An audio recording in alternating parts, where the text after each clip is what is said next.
Newt Gingrich.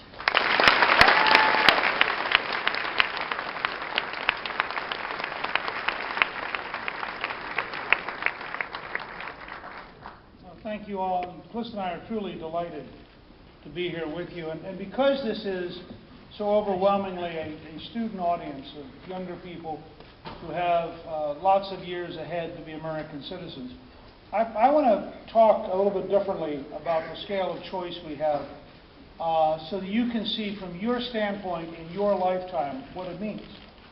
And I also want to emphasize that if you're standing right here and you face north, and you start walking, and you make a slight difference in which direction you go in. With every additional mile, the gap gets bigger and bigger as you're moving down the road. So one direction might take you to Kansas City, the other direction might well take you to New York. And yet back here would not have looked like a very big difference in direction. And the reason I cite that is we're at one of the turning points in American history that is enormous. And the question is whether or not we, the American people, can impose on Washington the level of change that is needed for the government to get out of the way and enable us to create a dramatically better future. Now, here in Louisiana, you are seeing part of this different future. Because of science and technology, we are on the edge of a revolution in American energy, which will make the United States the lowest cost energy country in the world. We will literally have, of any manufacturing country, there'll be a couple of places in the Middle East that produce oil but don't produce much else, so that'll be competitive. But in terms of China, India, you name it, our energy costs are going to suddenly become lower than anywhere else for the first time in over 40 years. And this is one of the most important trends of the next 20 years. And it's a fundamental change. I worked for a while talking to the chemical industry, who in the early part of the last decade really saw themselves gradually going out of business in the U.S. because the combination of environmental cost, labor cost, and energy cost were making them non-competitive. And the industry is starting to move towards the Middle East. The breakthroughs in drilling technology that enable us to discover natural gas suddenly has lowered the cost of natural gas so dramatically that we are in a position today for the chemical industry to rebuild in the U.S. as a very high-paying industry that will have the lowest cost feedstock of any manufacturing country in the world. That is a revolution. At the same time, we're discovering that the very same technology of drilling is opening up our capacity to produce oil. Now, just as an amazing number, in World War II, the United States produced 83% of all the oil produced in the world. So 4 out of every 5 barrels of oil in World War II were American. And the fact was that Germany ran out of oil, Japan ran out of oil, and we had so much extra oil that we can sustain all of our allies. We followed a policy starting in the 50s and 60s of relying more and more on Saudi Arabia, Iran, Iraq, and following American policies that frankly made it much more expensive. The last major new refinery was 1977. And so we basically priced ourselves out of the world market. And the oil we've been getting from relatively easy to access fields. Suddenly, with the new technology that was explosive in natural gas and which has made, for example, the Shreveport area suddenly a major producer because the shale formations around Shreveport have huge quantities of natural gas. That same technology turns out to work for the production of oil. Now, the impact of this is enormous. The estimate is that we have about 400 billion barrels of reserve in traditional fields and potentially 800 billion to 1 trillion barrels of reserve in shale. And we're beginning to discover in North Dakota, for example, they've increased the proposed reserves from 150 million barrels to 24 billion barrels. And there's some evidence that if we get another generation of new technology, at some point down the road, they'll actually have 500 billion barrels in North Dakota, because when you get deeper, it's turning out there's dramatically more oil than anybody expected. Now, why does this matter to all of you? It has a huge, has a huge jobs impact, it has a huge quality of life impact, and it has a huge national security impact. First of all, jobs. North Dakota today, because of the development on private land of the Bakken field, North Dakota today has a 3.5% unemployment rate. That actually overstates their unemployment because they have 16,000 jobs in the oil field they can't fill because the 3.5% don't have the right training. So one of my proposals that will change your generation is to have a training requirement for all unemployment compensation. So if somebody signs up for unemployment, they're also signing up for some kind of training program to acquire a new skill. If you think about it, we've been giving people 99 weeks of unemployment compensation. That's enough time to have earned an associate degree, and we've been paying them to do nothing. So you fundamentally, for your generation, we're going to have to take the position, we want people to learn all their lives, so as new technology emerges, new jobs emerge, new businesses emerge, everybody's being constantly retrained to actually fill the person to the job. So everybody has a chance to earn a living. You know, the president has been very proud that in Obamacare, they extend your ability to stay on your parents' health insurance till you're 26. I have an alternative model. I want you to be able to get a job so that you actually have your own insurance, which would also let you move out from your parents. I have found parents in particular like this model. There you go, the right kind of response back there from a parent. But my point is, if you start down a road of scarcity, which is where Obama is, you end up, for example, the U.S. government now advertises food stamps to make sure that everybody is taking advantage of their opportunity. I would like us to be advertising jobs. So these are two really different futures. There's a future of dependency, big government, high taxes, very slow economic growth, high unemployment, and lots of food stamps. And there's a future of a very dynamic job-creating society where we're constantly inventing new products, new services, new capabilities. So fundamentally different worlds. And it will affect your lifetime enormously because as we grow down one road or the other, they accelerate. So a high-tempo, high-innovation, high-job-creating world creates dramatically greater wealth for everybody. A decaying world creates dramatically greater poverty for everybody. Fundamentally different models. Your generation, so start with jobs. Creating an American energy policy will create lots of new jobs in the United States, millions. And if you go, for example, to the Louisiana coast, offshore oil average salary is $80,000 and up. So these are not mediocre jobs. These are good jobs, the kind of jobs you'd like people to have. Second, there is an enormous difference in the quality of life. I picked 250 as an arguing point, and I've said we ought to have a national energy policy that drives at gasoline costing not more than $2.50. In a lot of cases, it will drop further than that. The reason is very practical.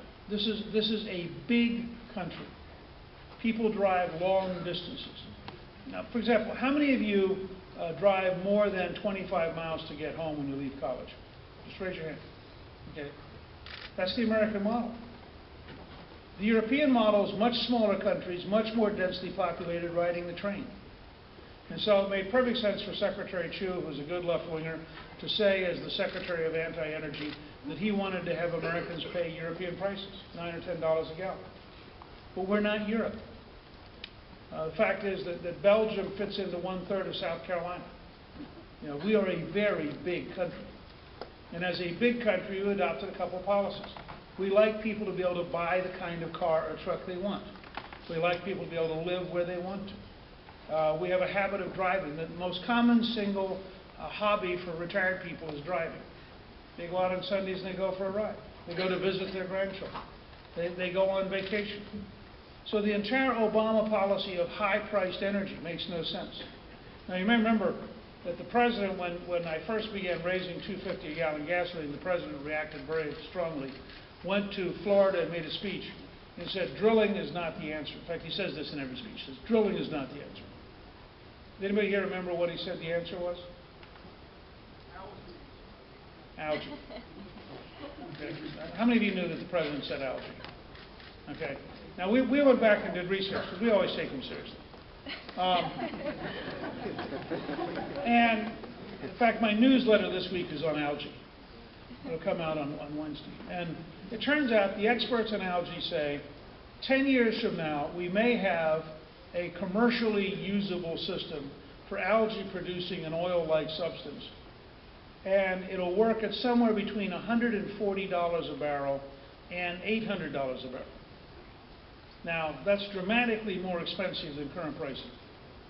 So what you have going on is all of the new drilling technologies are driving price down. This is how they got into the cylinder problem with solar power. There are a lot of interesting technologies if prices are high enough, but they're not competitive if prices are low enough. So the strategy on the left is to artificially raise the price so you will decide to do what they want. My strategy is to have the lowest possible price so you get to decide what you want. It's called freedom. And my theory is if you go to work and you earn a living, you ought to get to buy the kind of car or truck you want. You ought to be able to buy the kind of house you want. This is about you having the right to pursue happiness, not President Obama having the right to define your life for you. Now, so the second thing is if you have enough American energy, the quality of life goes up because your choices expand. Again, I mean, those of you who have been driving recently, as the price of gasoline or diesel goes up, the range of choices you have for what you do with your discretionary income goes down because you don't have any. By the time you fill up your car or your truck, you just used up most of the money you thought you were going to be able to use to buy clothing or to go to a movie or to go on vacation. This is hitting every family in the country. There's a third factor, which is national security. We have been engaged in a conflict with radical Islamists at least since 1979, when the Iranians seized the American embassy illegally and held hostages for 444 days.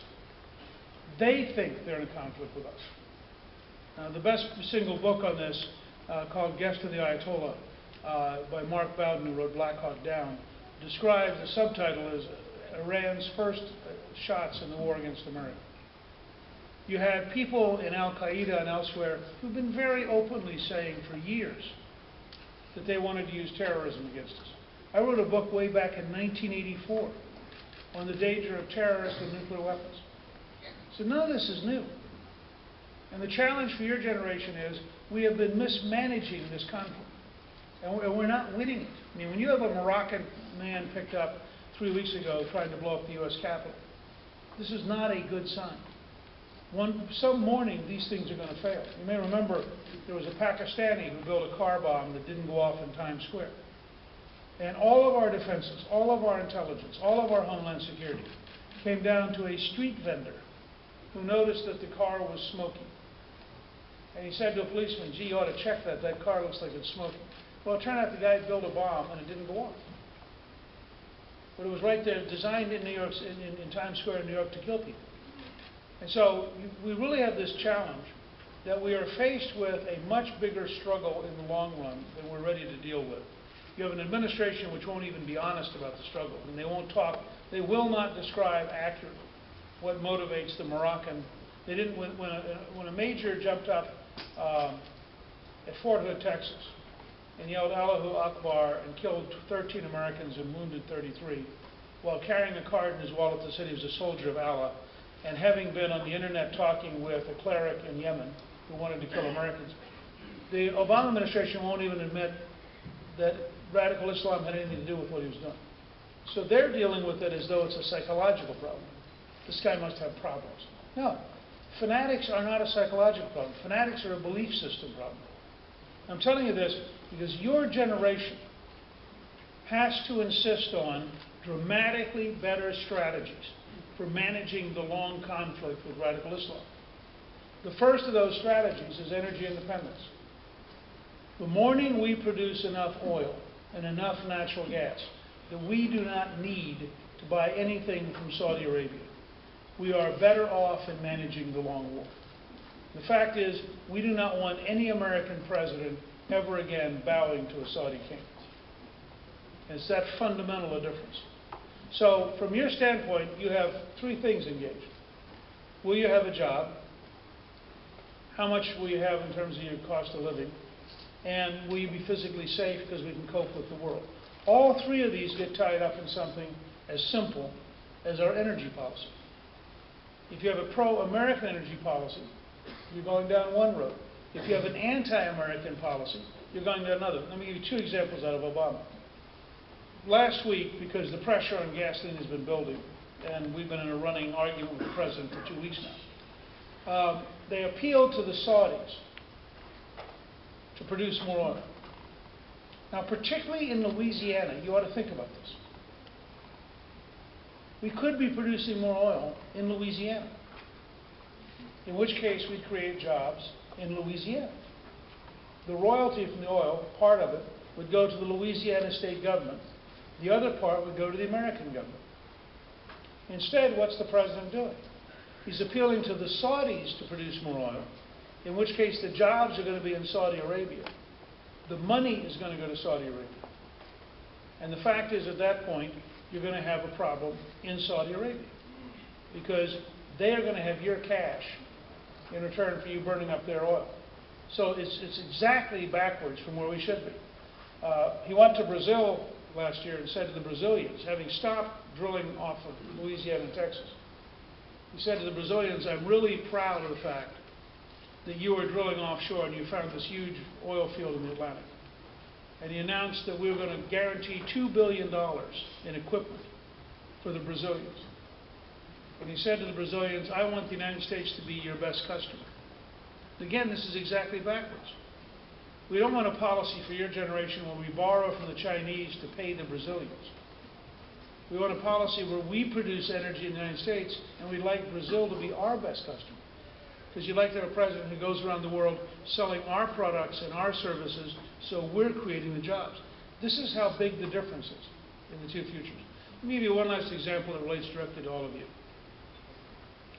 Your generation should have the right to choose a personal Social Security savings account. Now, this is a huge long-term deal. In Chile, over 30 years ago, they adopted a program where individuals have their own Social Security savings account. The money that you pay in taxes, how many of you have worked and paid a Social Security tax? Okay, so you all get this idea, right?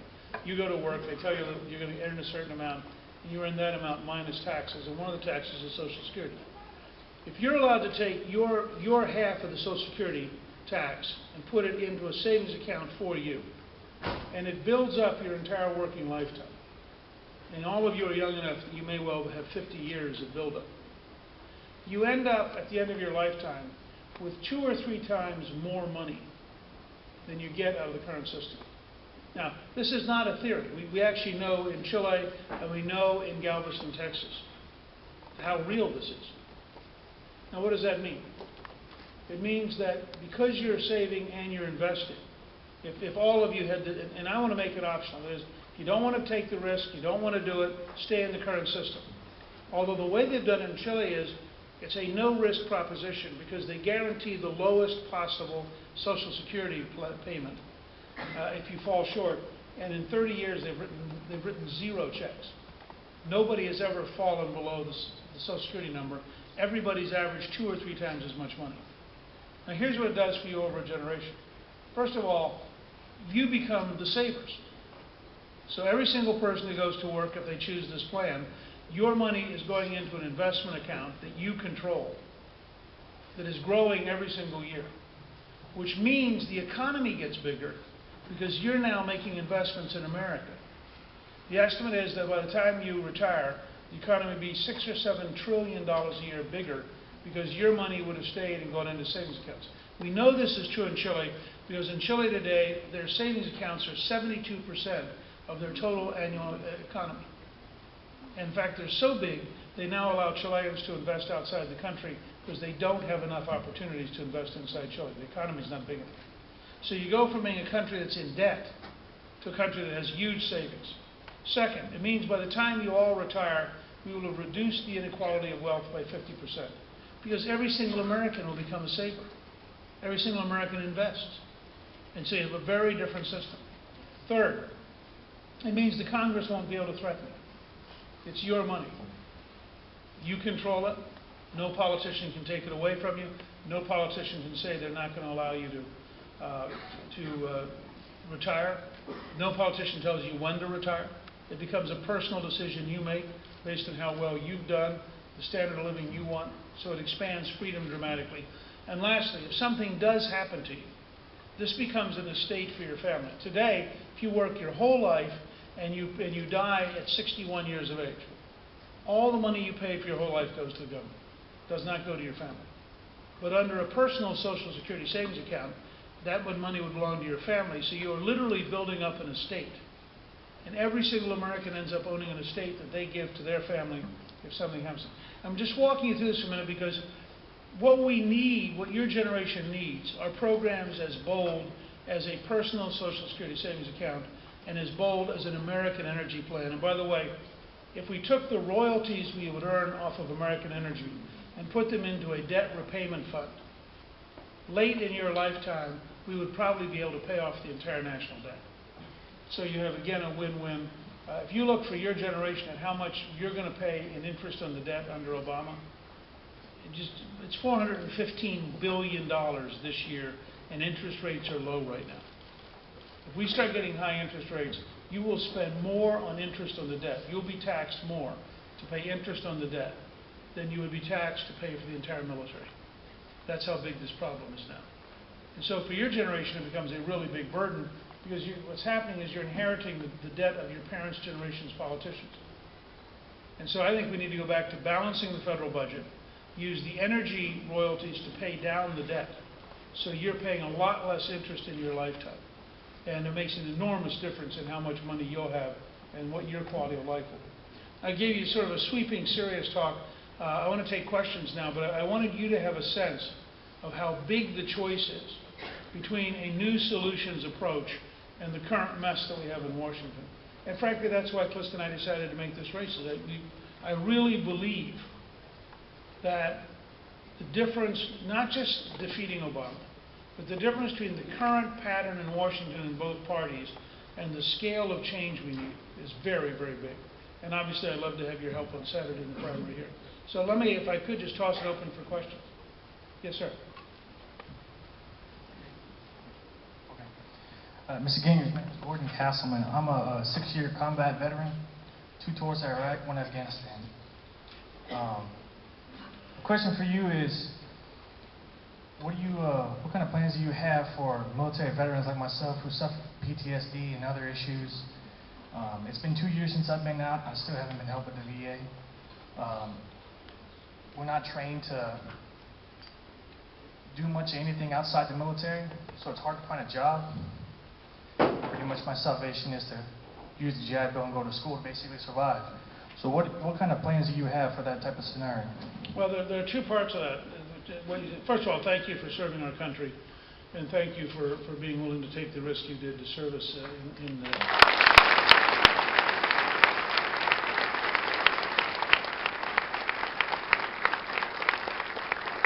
My dad spent 27 years in the infantry, so I'm very, as you can imagine, I'm very committed to military families.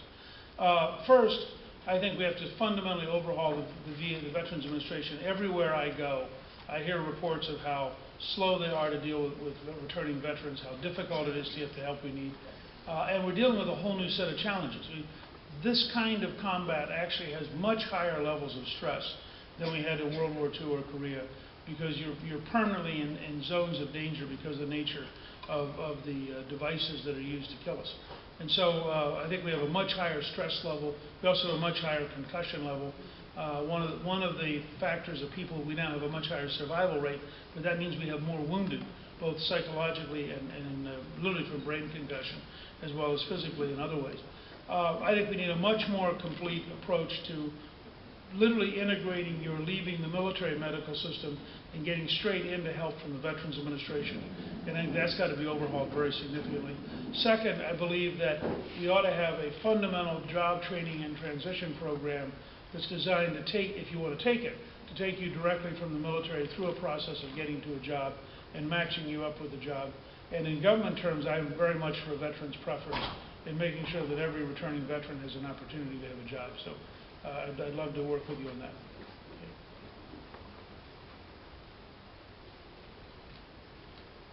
See, way back there.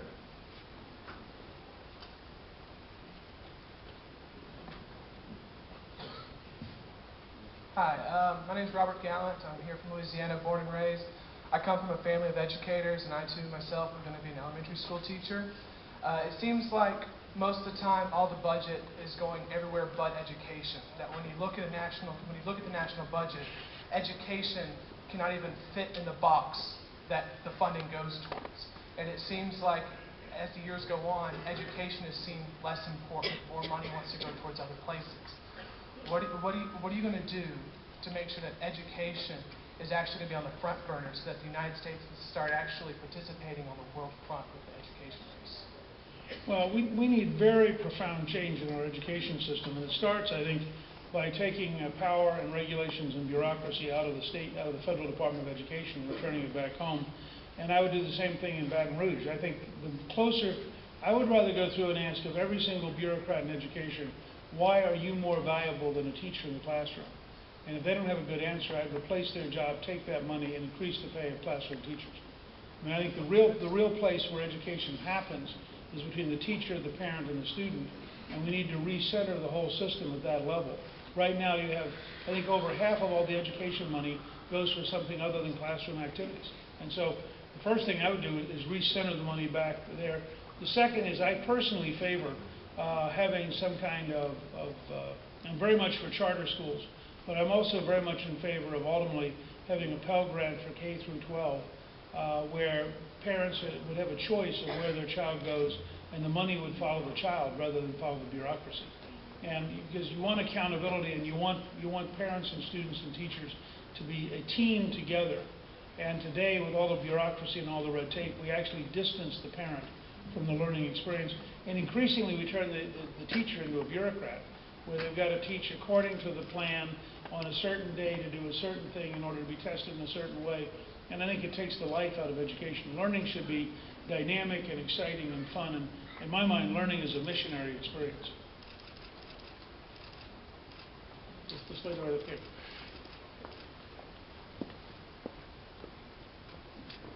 Hi, my name is Caitlin Hanna. I'm from right here in Reston. And I was curious, if you were elected, would you consider a second contract with America that included a balanced budget amendment? Yes, actually, we're looking at, if you go to newt.org, we have a 21st century contract with America outlined there. I strongly favor an amendment to require a balanced budget in peacetime. And I also favor getting back to a balanced budget, period.